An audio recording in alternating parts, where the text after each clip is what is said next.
Le presentamos A Través de la Biblia. En el día de hoy, amigo oyente, nos toca estudiar uno de los grandes capítulos proféticos de la palabra de Dios.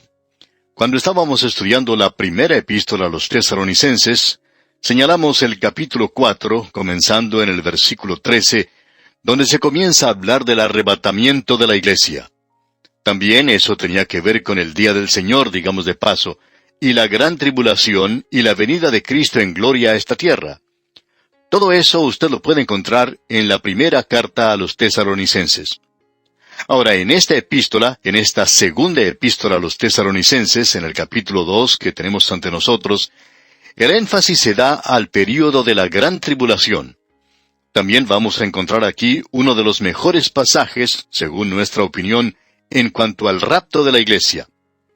En nuestro programa anterior leímos en el capítulo 1 de esta segunda epístola a los Tesalonicenses, el versículo 10, que nos decía, «Cuando vengan aquel día para ser glorificado en sus santos y ser admirado en todos los que creyeron, por cuanto nuestro testimonio ha sido creído entre vosotros». Y creemos que eso tiene referencia a su venida a esta tierra. Ahora, cuando Él venga en el arrebatamiento de la iglesia, lo que sucede allí es que la iglesia misma es tomada. Los creyentes, los muertos y los vivos, son tomados para encontrarse con el Señor en el aire. Estos no regresan a la tierra entonces con Él. Van a un lugar que el Señor ha preparado para la iglesia. Él dice que Él los tomará y los llevará con Él. Bien, el mundo entonces entra al período de la gran tribulación, y al final de ese período el Señor Jesucristo viene en gloria y juicio a la tierra. En el momento del arrebatamiento de la iglesia, Él no juzga a la tierra para nada. Eso lo vemos expresado en manera muy clara ya en el capítulo 4 de la primera epístola a los Tesalonicenses. El Señor Jesucristo mismo nos ilumina en cuanto a esto en el capítulo 14 del Evangelio según San Juan, y Pablo lo repite una y otra vez. También creemos que tenemos esto en el mensaje a las iglesias mencionado en el libro de Apocalipsis. Cristo no viene a juzgar a la tierra en esa ocasión, pero sí viene al fin del período de la gran tribulación. Y este capítulo 2 nos aclara mucho este asunto. Así es que, lo que mencionamos del versículo 10 del capítulo 1 de la segunda epístola a los Tesalonicenses, es la mención de su venida a la tierra, porque vimos en nuestro programa anterior que Él viene en juicio, y tuvimos ante nosotros este gran tema del infierno. Ya hemos tratado eso. Ahora vamos a tratar con otra cosa aquí en el capítulo 2. Y comenzando nuestra lectura en el versículo 1, tenemos que, «Pero con respecto a la venida de nuestro Señor Jesucristo y nuestra reunión con Él, os rogamos, hermanos». Ahora aquí se hace referencia a nuestra reunión juntos con Él. Y este aspecto de la venida es el arrebatamiento de la iglesia. El énfasis se da aquí a nuestra reunión juntos con Él. En esta oportunidad no hay ninguna clase de juicio. La razón por la cual menciona esto lo vemos en el versículo 2, donde dice, «Que no os dejéis mover fácilmente de vuestro modo de pensar, ni os conturbéis ni por espíritu, ni por palabra, ni por carta, como si fuera nuestra, en el sentido de que el día del Señor está cerca». Ya hemos tratado de este asunto. El día del Señor no tiene ninguna referencia a la iglesia. Lo que ocurre cuando sucede el arrebatamiento es que el día de Cristo, o el día de gracia, llega a su fin, es decir, el llamamiento de la iglesia, y la iglesia es arrebatada para encontrarse con Él. Así comienza el día del Señor. Y hemos visto que ese es un tema tratado en el Antiguo Testamento, mientras que el arrebatamiento de la iglesia no es mencionado en el Antiguo Testamento. Y lo que ocurre es que comienza con la noche. El día del Señor, nos dice Joel, no es luz, sino que es tinieblas. Es una época de juicio. Comienza de esa manera porque el día hebreo, como lo vemos allá en el capítulo 1 de Génesis, comienza con la tarde, ya que leemos, y fue la tarde y la mañana un día. En este versículo, pues, se menciona algo que había circulado por esa zona por palabra o por carta, ya que leemos, ni por palabra ni por carta. O alguien había dicho que habían tenido una comunicación especial del Señor. Es interesante leer esto. Siempre tenemos algún grupo de personas que parecen recibir información directa del Señor. Y debemos decir aquí que esta gente en realidad no estudia la palabra de Dios. Ellos quieren recibir los mensajes directamente. Es mucho más fácil tener una conversación por teléfono y recibir el mensaje de esa manera que el ir a la escuela y tomar la Biblia y estudiarla. Así es que, por Tesalónica estaba circulando un mensaje por medio del cual algunos decían que tenían una revelación especial, algo que el hermano Pablo en realidad no les había dicho. Y eso también es algo muy interesante. Estos super santos reciben algo que nadie más puede recibir. Y allí estaban aquellos que recibían esto, y dice aquí Pablo, ni por palabra, es decir que era un mensaje que se pasaba de boca en boca. Luego dice, ni por carta. Parece que por allí estaba circulando una carta fraudulenta. Nos imaginamos que nadie en realidad la había visto. Y continúa Pablo diciendo, como si fuera nuestra, es decir, de parte de Pablo, Timoteo y Silas, en el sentido que el día del Señor está cerca. Esto había causado un problema con los creyentes en Tesalónica, y usted ya se puede dar cuenta por qué. Ellos estaban sufriendo persecución, estaban teniendo dificultades, y era muy fácil para alguien decir, bueno, este es el período de la gran tribulación en el cual nos encontramos. El día del Señor ya ha llegado y ya nos encontramos en él. La palabra de Dios menciona el día del Señor, y el día del Señor comienza con juicio. Y esa es la razón por la cual pensamos que Pedro, en el día de Pentecostés, citó lo que Joel decía, y él dijo a aquellos que la estaban escuchando, quienes sabían que vendría un día en el futuro cuando el Espíritu de Dios sería derramado, pero que iba a ser en el día del Señor. En el versículo 20 del libro de los Hechos de los Apóstoles capítulo 2, él dijo en esa ocasión, el sol se convertirá en tinieblas, y la luna en sangre, antes que venga el día del Señor grande y manifiesto. Y por cierto que eso no ocurrió en el día de Pentecostés. Cuando tuvo lugar la crucifixión de Cristo, hubo un terremoto y también hubo tinieblas. Pero ahora, en el día de Pentecostés, no había nada de eso. De repente vino del cielo un estruendo como de un viento recio que soplaba, y se les aparecieron lenguas repartidas como de fuego, asentándose sobre cada uno de ellos. Eso es lo que leemos. No hubo ningún viento, pero hacía ruido como si fuera un huracán. Esto llegó a la ciudad y causó que todo el mundo corriera hacia el templo para ver lo que había ocurrido. Ahora Pedro llama a esto, citando a Joel, que es el día del Señor. El día del Señor es un tiempo de juicio, y comienza de esa manera. Y lo que Pedro está diciendo es que esto era algo similar a eso. ¿Creen ustedes que estos hombres están borrachos? Bueno, ellos están llenos del Espíritu Santo. Los judíos ortodoxos de aquel día, creían que iba a llegar un día cuando Dios derramaría su Espíritu sobre toda carne. Y en el día de Pentecostés no fue derramado sobre toda carne. Y creemos que eso debería ser algo obvio para cualquiera. Luego encontramos que Pedro menciona el día del Señor allá en su segunda epístola universal, capítulo 3, versículo 10, donde dice, «Pero el día del Señor vendrá como ladrón en la noche, en el cual los cielos pasarán con grande estruendo, y los elementos ardiendo serán deshechos, y la tierra y las obras que en ella hay serán quemadas». Vimos en el capítulo 5 de la primera epístola a los tesalonicenses que el Señor no vendrá como un ladrón en la noche. Él dijo que no vendrá como un ladrón en la noche para los creyentes. Por tanto, ellos deben permanecer despiertos.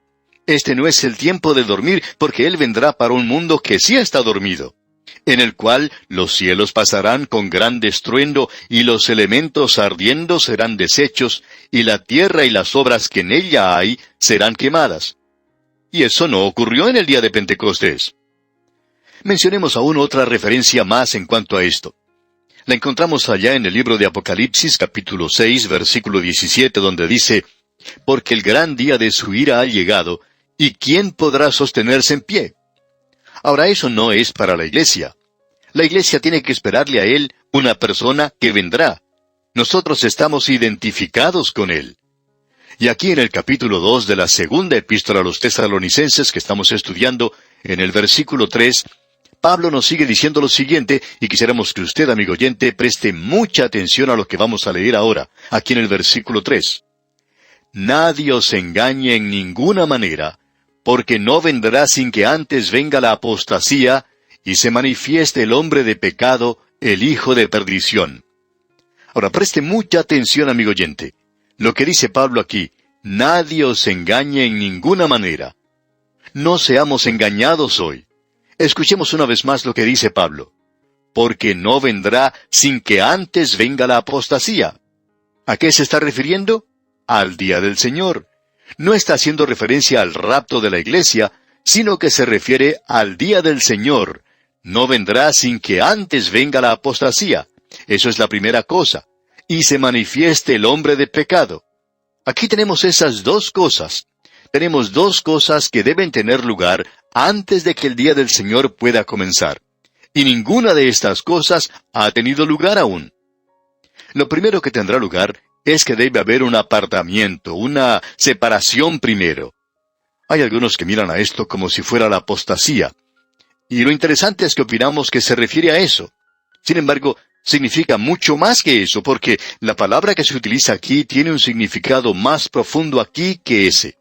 Este apartarse es una traducción de la palabra apostasía y viene de la raíz apóstasis, que en realidad indica partir o quitar, y el verbo significa quitar o remover. Debe haber, pues, una remoción. Ahora, hay dos clases de remociones que van a tener lugar. Una es que ellos se apartarán de la fe. Eso es apostasía. Pero eso no puede tener lugar hasta que la iglesia verdadera sea quitada, porque habrá una apostasía total cuando venga el Señor. Porque el Señor Jesucristo dijo allá en el Evangelio según San Lucas, capítulo 18 y versículo 8, «Pero cuando venga el Hijo del Hombre, ¿hallará fe en la tierra?». Se refiere aquí al cuerpo de verdad que Él había dejado. Y la respuesta a esto es no. O sea, no hallará fe. Él no encontrará fe. Habrá una apostasía total, completa. ¿Y por qué? Por dos cosas. La organización se ha apartado de la fe, se ha apostatado, pero ha habido también otro apartamiento, y ese es el apartamiento de la iglesia verdadera, ya que el uno provoca lo otro. Es decir que el día del Señor no puede venir, y eso también quiere decir que la gran tribulación no puede comenzar, y el hombre de pecado no puede aparecer, hasta que suceda ¿qué? Hasta que tenga lugar esta separación, la remoción de la iglesia, la partida de la iglesia de esta tierra. Y de eso es de lo que él ha hablado abundantemente en la primera epístola. Él no va a repetir eso aquí porque él está enfatizando ahora el día del Señor, y ya él ha dicho a los creyentes todo lo que tenía que decir en cuanto al arrebatamiento. Porque el Señor mismo, con voz de mando, con voz de arcángel y con trompeta de Dios, descenderá del cielo, y los muertos en Cristo resucitarán primero. Luego nosotros, los que vivimos, es decir, aquellos que están en Cristo, o sea, la iglesia, los que hayamos quedado, seremos arrebatados juntamente con ellos en las nubes para recibir al Señor en el aire. Bien, de eso es de lo que Pablo nos está hablando en este segundo capítulo de su segunda epístola a los Tesalonicenses. Habrá algunos que se apartarán de la fe. Su organización queda aquí abajo, y vemos eso representado en la gran ramera mencionada allá en el capítulo 17 de Apocalipsis. La organización se hace cada vez peor. La iglesia de la Odisea se encuentra en una triste condición, y creemos que nos encontramos en ese período en particular en el presente. Eso terminará en una apostasía total. Aquí tenemos la partida de la iglesia de esta tierra. Desde el punto de vista de la tierra, es una partida. Desde el punto de vista del cielo, es un arrebatamiento, ya que eso es precisamente lo que se nos dice. Seremos arrebatados. Uno está mirando a eso desde el punto de vista del cielo cuando dice, seremos arrebatados juntamente con ellos en las nubes para recibir al Señor en el aire. Y creemos que el mundo va a decir en aquella ocasión, bueno, ya se fueron. Esas personas que estaban hablando por radio y que eran tan latosas, ya se han ido. Han partido, nos han dejado y estamos ahora tranquilos. Y nosotros diremos, aleluya. Pero el mundo se regocijará. Pero ese será un día muy triste para la tierra. Pensarán que están entrando en el milenio y sin embargo están entrando al período de la gran tribulación. Y va a ser algo muy terrible para ellos. Ellos no van a saber lo que es y va a ser algo muy difícil entenderlo. La iglesia habrá partido y creemos que llegará a ser un día muy triste para la tierra. Quizá podamos ilustrar esto que estamos diciendo con lo siguiente. En cierta ocasión había en un moderno aeropuerto, en una de las salas de espera, una joven pareja. Él era un soldado del ejército. Ella era una muchacha muy hermosa y tenían un niño muy bonito también. No estaban diciendo nada, estaban allí sentados y el niño se veía muy contento y jugaba con sus padres. Pero cuando pasaron unos pocos minutos, se anunció la partida del avión y los jóvenes se pusieron de pie y ese soldado abrazó a su esposa y a su niño y comenzaron a llorar.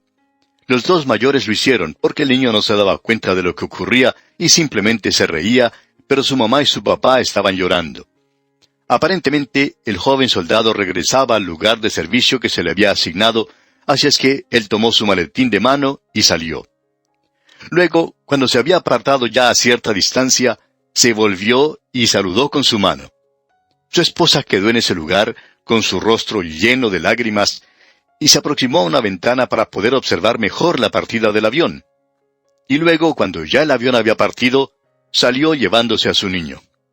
Ahora, eso era una partida. Era una apostasía, si se me permite la expresión. Eso es lo que había ocurrido. Istomi quiere decir colocarse y apo quiere decir fuera de. Literalmente indica el ser removido.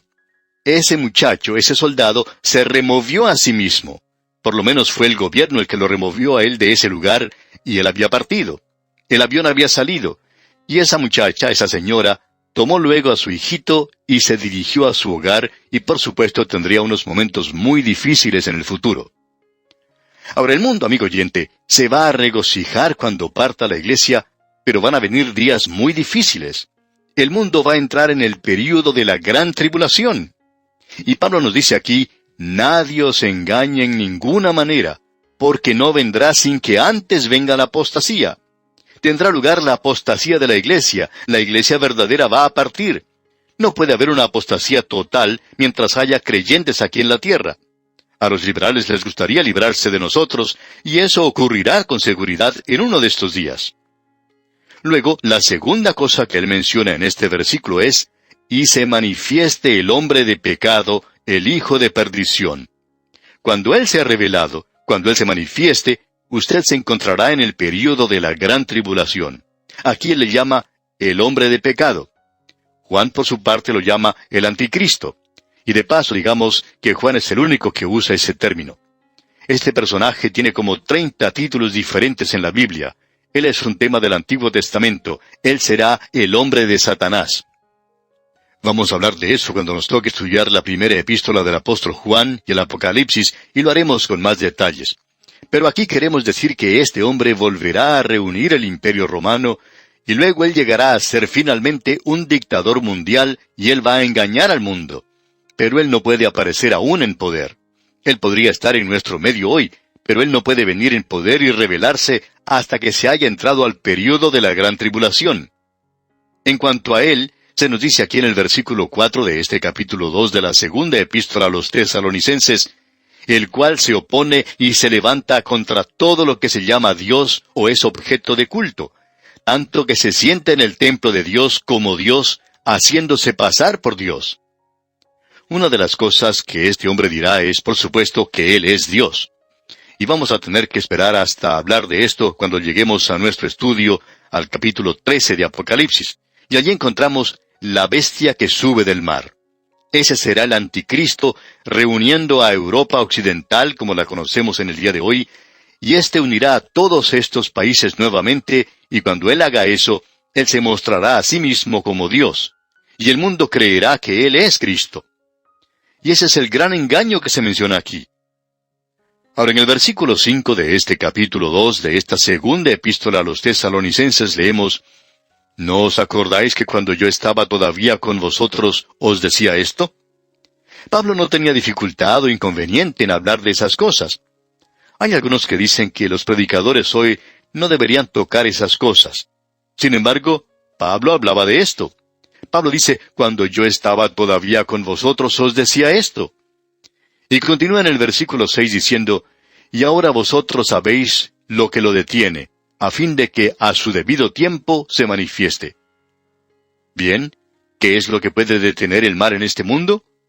Bueno, el único que conocemos es el Espíritu Santo. El gobierno no lo puede hacer. En ningún país sucede eso. El Imperio Romano no lo pudo hacer. Ellos formaban una fuerza de mal en sí mismo. Y luego Pablo dice aquí en el versículo 7, porque ya está en acción el misterio de la iniquidad, solo que hay quien al presente lo detiene, hasta que él a su vez sea quitado de en medio. Ya tenemos iniquidad en este mundo, y eso aumentará. Ahora, ¿a quién se refiere cuando dice que será quitado de en medio? Él, el Espíritu Santo, será quitado con la iglesia. Ahora alguien se podrá preguntar, ¿no estará el Espíritu Santo en el mundo durante el período de la gran tribulación? Sí. ¿No estaba en el mundo antes de Pentecostés? Por cierto que sí estaba. Él estaba también en el Antiguo Testamento, pero con una obra o con una misión diferente. Él estará con una misión diferente después que la iglesia sea quitada, porque el Espíritu de Dios nos va a presentar a nosotros, y nosotros somos sellados hasta que llegue el día de salvación. Él tiene que entregarnos al Señor Jesucristo, y si no fuera así, nosotros no podríamos hacerlo, pero Él nos entregará. Y cuando Él haga eso, entonces regresará a la tierra, según creemos, para reanudar su misión anterior en este mundo. Pero no estorbará al mal. Permitirá que el diablo controle esto por un tiempo. Y amigo oyente, yo no quisiera estar aquí cuando el diablo tenga control de este mundo. Parecería que lo tuviese hoy, y para mí eso es demasiado malo. Yo no quisiera estar aquí cuando este mundo sea entregado en sus manos. Y luego en el versículo 8 dice Pablo, y entonces se manifestará aquel inicuo, a quien el Señor matará con el espíritu de su boca, y destruirá con el resplandor de su venida. Será un dictador mundial, el anticristo, el hombre de pecado, y nadie podrá detenerlo. No habrá ningún poder en la tierra. Solo la venida de Cristo lo podrá hacer. Es lo mismo que ocurrió con el pueblo de Dios cuando éste se encontraba en Egipto, y ninguno podía librarlos a ellos. Se encontraban desamparados, pero Dios les dio libertad. Y ese es un cuadro de lo que será cuando el Señor Jesucristo venga a esta tierra para establecer su reino. Y luego leemos en el versículo 9, inicuo, cuyo advenimiento es por obra de Satanás, con gran poder y señales y prodigios mentirosos. Amigo oyente, este es el único obrador de milagros que se ha profetizado en el día de hoy. Siempre nos da temor cuando alguien dice que una persona está realizando milagros hoy porque ellos no han venido del cielo. El próximo que vendrá será proveniente del diablo. El diablo lo enviará y lo hará con gran poder y señales y prodigios mentirosos. ¿Cómo andamos en el día de hoy? Andamos por fe. No pongamos entonces nuestros ojos en los hombres, sino que debemos ponerlos en Cristo Jesús y andar por fe en el día de hoy. Y aquí nos detenemos por hoy porque nuestro tiempo ha terminado. Que el Señor le bendiga, es nuestra ferviente oración. Continuamos hoy, amigo oyente, nuestro estudio en esta segunda epístola del apóstol San Pablo a los tesalonicenses. Y estamos en el capítulo 2. Y queremos comenzar repitiendo la lectura del versículo 7, donde Pablo nos dice, porque ya está en acción el misterio de la iniquidad, solo que hay quien al presente lo detiene, hasta que él, a su vez, sea quitado de en medio. Ahora, el misterio de la iniquidad comenzó a obrar y estaba obrando en los días del apóstol Pablo y continúa obrando en nuestros días. Usted recordará que el Señor Jesucristo presentó una parábola sobre la condición del reino de los cielos en el día de hoy. Y Él no estaba hablando de la iglesia allí. En realidad, Él estaba hablando del curso que tomó el reino de los cielos. Es el campo donde hoy la palabra de Dios está siendo sembrada. Esa es la condición del reino de los cielos. Pero un enemigo ha venido y ha sembrado cizaña, y la cizaña y el trigo están creciendo juntos. La palabra de Dios y la iniquidad están creciendo juntas hoy. El mundo se está haciendo cada vez peor. Y el mundo se está haciendo también cada vez mejor en realidad. Pensamos que la palabra de Dios se está predicando mucho más hoy que en cualquier otro momento de la historia del mundo. Opinamos que la radio ha sido uno de estos medios. La televisión también, aun cuando no tanto, pero la radio está alcanzando hasta los fines de la tierra en el presente. Aparte del idioma castellano en que este programa es transmitido, comenzamos este mismo programa en idioma portugués, con nuestra meta en mente de poder alcanzar al pueblo de Brasil y otros países de habla portuguesa con la predicación, con el estudio de la palabra de Dios. Amigo oyente, nosotros podríamos dar pasos gigantescos si tuviéramos el apoyo del pueblo de Dios que en realidad quiere ver que se predique la palabra de Dios. Las puertas están abiertas y la palabra de Dios está esparciéndose. El trigo está creciendo hoy, pero también está creciendo la cizaña. La iniquidad continuará siendo cada vez peor, pero el Espíritu Santo no permitirá que avance demasiado en la era presente. Después que el Espíritu Santo sea quitado, es como el quitar la tapa de una botella. Luego el líquido, la iniquidad, se derramará por todo el mundo en ese día. Luego se nos dice, y entonces se manifestará aquel inicuo. Ese es el anticristo. Tiene como 30 nombres diferentes en la palabra de Dios. Se manifestará aquel inicuo a quien el Señor matará con el espíritu de su boca. Es decir, que de su boca sale una espada de 2 filos, la cual es su palabra. Amigo oyente, la palabra de Dios creó este universo, y todo lo que Dios tuvo que hacer fue hablar. Dios dijo, hágase la luz. ¿Sabe usted lo que es la luz? Es la palabra de Dios. Hoy nosotros tenemos la palabra de Dios escrita. El Señor Jesucristo es la palabra de Dios viviente. No queremos decir con eso que la palabra escrita no es viviente, ya que esa es la razón por la cual es tan potente. Y luego cuando Él venga, vendrá como la palabra de Dios. Ahora Él matará a aquel inicuo con el espíritu de su boca, y lo destruirá con el resplandor de su venida. Es decir, la epifanía, el resplandor, la brillantez de su venida. Cuando Él vino a Belén, esa fue una epifanía. Pablo dice, porque la gracia de Dios se ha manifestado para salvación a todos los hombres. En su venida, Él demostró su gracia.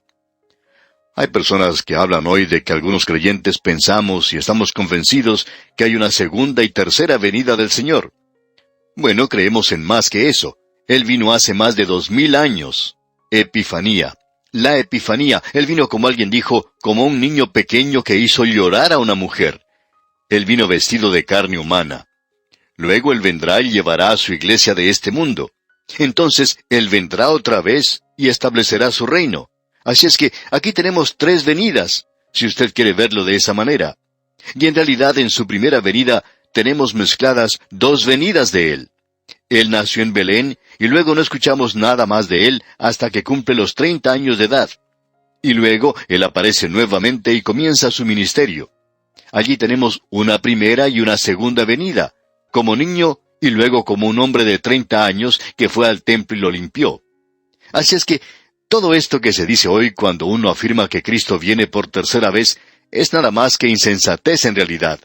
Como hemos demostrado, podemos nosotros presentar hasta 4 de ellas. Y no hay nada malo con ninguna, ya que todo esto es bíblico.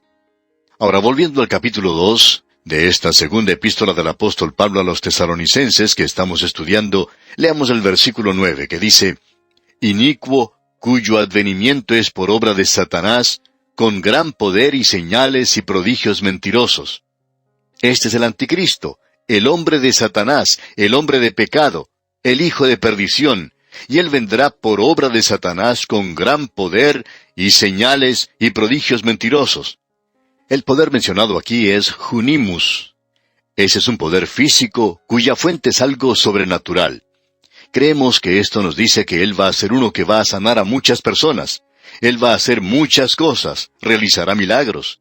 También podrá caminar sobre el agua y creemos que será capaz de controlar el viento. Recuerde usted que Satanás permitió en una ocasión que el viento destruyera a los hijos e hijas de Job. Y luego se nos dice, y señales. Es decir, el propósito de eso es el de atraer o complacer el entendimiento. Esto va a tener cierta atracción para el mundo científico de ese día. También lo será para los políticos. También tendrá atracción para el mundo religioso, porque aún hoy la gente es atraída por toda esta clase de cosas. Nos sorprende mucho ver hoy cuántas personas caen en aquello que es realmente falso. Alguien quizá pueda preguntar, ¿por qué creen ustedes que sucede eso? Bueno, puede ser expresado de la siguiente manera. Aquellos que no se mantienen firmes por algo, pueden caer por cualquier cosa. Hay personas hoy que no están arraigados en la palabra de Dios, y Él nos va a hablar de eso, digamos de paso. Nosotros tenemos prodigios mentirosos. Esto es algo que produce un efecto en aquellos que lo están observando. Esto de prodigios mentirosos Serán observados por la gente y en todo el mundo se hablará en cuanto a esto. La gente dirá entonces, bueno, ese hombre, ese gobernador mundial del presente, es una gran persona. Mire usted lo que él puede hacer. Ahora, ¿quiénes son los que le seguirán? Aquellos que no creen en el Evangelio. Leamos ahora el versículo 10 de este capítulo 2. Y con todo engaño de iniquidad para los que se pierden, por cuanto no recibieron el amor de la verdad para ser salvos. Y él lo hará, con todo engaño e iniquidad para que se pierdan. ¿Por qué? Por cuanto no recibieron el amor de la verdad para ser salvos. Creemos que el Evangelio va a ser esparcido hasta los confines de la tierra, aun quizá por medio de la iglesia. Como ya hemos dicho, nos damos cuenta de que está penetrando muy bien hoy por medio de la radio. La radio va a alcanzar a muchas personas. Hay muchos programas radiales que están yendo a lugares mucho más lejos de lo que vamos nosotros, y esperamos poder colocarnos botas de 7 leguas y andar a llevar la palabra de Dios. Creemos que esta es nuestra tarea hoy. El Señor Jesucristo va a permitir que el mundo crea una mentira. Y se nos dice aquí en el versículo 11 de este capítulo 2 de la segunda epístola a los Tesalonicenses, por esto Dios les envía un poder engañoso para que crean la mentira. ¿Y por qué hace eso? ¿No es algo injusto? Ah, no, amigo oyente, no lo es. Es lo mismo que se dice que Dios endureció el corazón de Faraón. Si usted cree que eso quiere decir que ese pobre Faraón quería dejar en realidad que salieran los hijos de Israel, y siempre estaba llorando y procurando que ellos salieran, pero que Dios en realidad no le permitía que lo hiciera, entonces usted está equivocado, amigo oyente, porque Faraón no quería que ellos se fueran.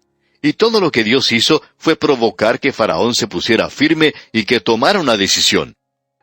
Hay muchas personas hoy que no se quieren comprometer, no quieren tomar una posición con Dios, no quieren escuchar el Evangelio. Han cerrado completamente sus oídos a esto. Dios les está dando la palabra de Dios a ellos.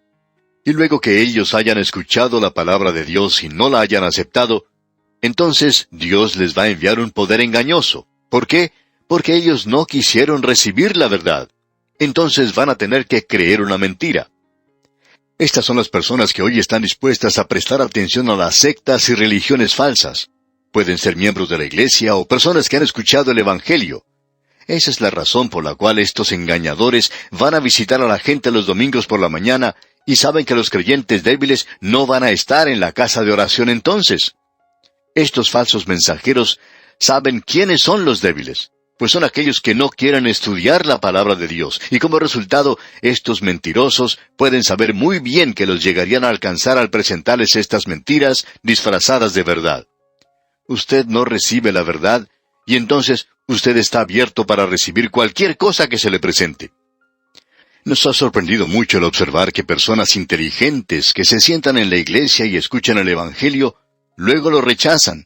Y de pronto uno los ve que están siguiendo una de las sectas más bárbaras y extravagantes que uno puede encontrar, o que están siguiendo a un individuo que es falso y que no les está dando para nada la palabra de Dios. ¿Por qué? Porque así son las cosas. Dios hace eso para separar las cabras de las ovejas. Y esa es la mejor forma de hacerlo. Ellos no quieren recibir el amor de la verdad, y ahora Dios les envía un poder engañoso para que crean la mentira. Ahora, ¿cuál es la mentira? Creemos que el anticristo les va a decir, ustedes son realmente inteligentes al no llegar a ser unos locos religiosos y creer en Jesucristo, que Él iba a venir y a llevarlos a ustedes y sacarlos de este mundo. Esas personas probablemente han partido en un viaje a la luna y han desaparecido, y quizás se encuentran en algún lugar en el espacio y no saben lo que están haciendo. Creemos que el anticristo presentará muchas explicaciones en cuanto a esto, y les dirá a esta gente que ellos han sido verdaderamente inteligentes al esperar, porque ahora van a construir un reino aquí en la tierra, y la gente va a creer lo que el anticristo les está diciendo, y ellos van a pensar que están entrando al milenio. Pero en realidad están entrando al período de la gran tribulación. Creemos que esa es la mentira. ¿Y por qué? Para que el Señor les pueda juzgar, ya que en el versículo 12 de este mismo capítulo 2 de la segunda epístola a los Tesalonicenses, dice Pablo, a fin de que sean condenados todos los que no creyeron a la verdad, sino que se complacieron en la injusticia. Hemos dicho esto muchas veces, y queremos repetirlo una vez más. Si usted puede estar sentado y escuchar este programa y continuar rechazando a Jesucristo, amigo oyente, usted está completamente abierto para cualquier otra cosa que se le presente. Pero eso sí, usted nunca podrá entrar a la presencia de Dios y decir, bueno, yo nunca escuché el Evangelio. Porque, mi amigo, usted lo está escuchando en este mismo instante. Usted ya lo ha escuchado, y probablemente lo ha escuchado en varios lugares diferentes, y usted posiblemente le dio la espalda. Y cuando usted le da la espalda a Dios, queda completamente abierto, vulnerable para cualquier cosa, y entonces está listo para el juicio. Porque somos sabor de vida para aquellos que son salvos, pero somos sabor de muerte para aquellos que perecen. Amigo oyente, nosotros no somos sus amigos si usted está rechazando a Jesucristo, porque usted no puede entrar a la presencia de Dios ahora y decir que usted no ha escuchado el Evangelio. Y eso es lo que yo siempre quiero decirle a la persona que rechaza a Cristo. Amigo, nosotros lo hemos puesto a usted en una situación muy difícil, créalo. Usted nunca puede decir ahora que nunca antes ha escuchado el Evangelio, porque usted ahora es completamente responsable, no tiene excusas que valgan. Y Pablo ahora, comenzando con el versículo 13, inicia el lado práctico de esta epístola, lo práctico en cuanto a la venida de Cristo. ¿Qué quiere decir esto en realidad para nosotros? Bueno, a la luz del conocimiento de los hechos futuros, el creyente debe vivir una vida que demuestre que él cree en la venida de Cristo. El creer en la venida de Cristo no quiere decir que uno tiene que estar corriendo y mirando hacia arriba, hacia el cielo y decir, «Ah, cómo me gustaría que venga el Señor Jesucristo». Eso es cosa sin sentido. Amigo oyente, eso se va a manifestar a sí mismo en varias maneras diferentes. En vista de esto, los creyentes deben estar establecidos en la palabra de Dios. En segundo lugar, los creyentes deben estar establecidos en su forma de andar aquí en la tierra. Y entonces, en tercer lugar, los creyentes tienen que estar establecidos en su trabajo, en todas estas tres áreas. Notemos ahora lo que nos dice aquí al leer los versículos 13 y 14 de este capítulo 2 de la segunda epístola a los Tesalonicenses. Pero nosotros debemos dar siempre gracias a Dios respecto a vosotros, hermanos amados por el Señor, de que Dios os haya escogido desde el principio para salvación, mediante la santificación por el Espíritu y la fe en la verdad, a lo cual os llamó mediante nuestro Evangelio, para alcanzar la gloria de nuestro Señor Jesucristo. Creemos que estos dos versículos nos presentan el aspecto total de la salvación. Es decir, que se nos presenta la salvación desde el pasado hasta el presente y al futuro. Todo esto se presenta aquí. En primer lugar, tenemos aquí que Dios os haya escogido desde el principio para salvación. Y quisiéramos presentar aquí otro versículo que va a la par de este. Se encuentra ya en el capítulo 8 de la Epístola a los Romanos, versículo 28, y allí se presenta de una forma doctrinal. Allí dice, «Y sabemos que a los que aman a Dios, todas las cosas les ayudan a bien, esto es, a los que conforme a su propósito son llamados». El doctor R.A. Torrey acostumbraba a decir que este versículo era como una almohada muy suave para un corazón cansado. Y por cierto que lo es. Y ahora los versículos 29 al 31 de ese mismo capítulo 8 de la Epístola a los Romanos dice, «Porque a los que antes conoció, también los predestinó para que fuesen hechos conformes a la imagen de su Hijo, para que Él sea el primogénito entre muchos hermanos. Y a los que predestinó, a éstos también llamó, y a los que llamó, a éstos también justificó, y a los que justificó, a éstos también glorificó. ¿Qué pues diremos a esto? Si Dios es por nosotros, ¿quién contra nosotros? Comenzamos ahora con la primera declaración que encontramos en el versículo 13 de esta segunda epístola a los Tesalonicenses, capítulo 2. Allí se nos dice que desde el mismo principio hemos sido escogidos para la salvación. Ahora eso mira hacia el pasado. Y todo lo que yo sé en cuanto a esto es que dice eso y yo lo creo. ¿Quiere decirme que Dios lo eligió a usted antes de haber llegado aquí? Bueno, Spurgeon lo decía de la siguiente manera. Escuche usted. Él dijo, «Me agrada saber que Dios me eligió antes que yo llegara aquí, porque si Él hubiera esperado hasta que yo llegara aquí, entonces nunca me hubiera elegido. Y eso, amigo oyente, tiene sentido. Quiere decir sencillamente que usted no sorprendió a Dios cuando confió en Cristo. Pero también nosotros necesitamos ver el otro lado de la moneda. Todo aquel que quiera puede ir. Y eso no tiene ningún efecto en usted si usted no lo quiere hacer. Así es como son las cosas. Todo el que quiera puede ir. Todo aquel que tenga sed. Esa es una oferta legítima. Esa es una oferta sincera. Esa es una oferta sin ninguna clase de complicación para la salvación. El que tenga sed, venga a mí y beba. Y la razón por la cual usted no está viniendo es porque usted no ha sido escogido. La razón es porque usted no tiene sed. Usted no piensa que necesita un Salvador. Así es que aquí se menciona a aquellos que han sido escogidos desde el principio para salvación. Y eso, como dijimos, mira hacia el pasado. Luego leemos, mediante la santificación por el Espíritu. Ya hemos dicho anteriormente que cuando la santificación se usa en relación con el Espíritu Santo, es algo práctico. Cuando es en relación a Cristo, es en cuanto a posición. Así es que la santificación del Espíritu aquí quiere decir que Él quiere que usted crezca en gracia en esta tierra. Él quiere que usted se desarrolle. Y luego tenemos, y la fe en la verdad. Eso quiere decir que usted va a estudiar la palabra de Dios. Y la fe en la verdad.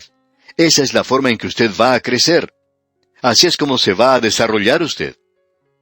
Luego el apóstol Pablo se refiere a lo siguiente, para alcanzar la gloria de nuestro Señor Jesucristo.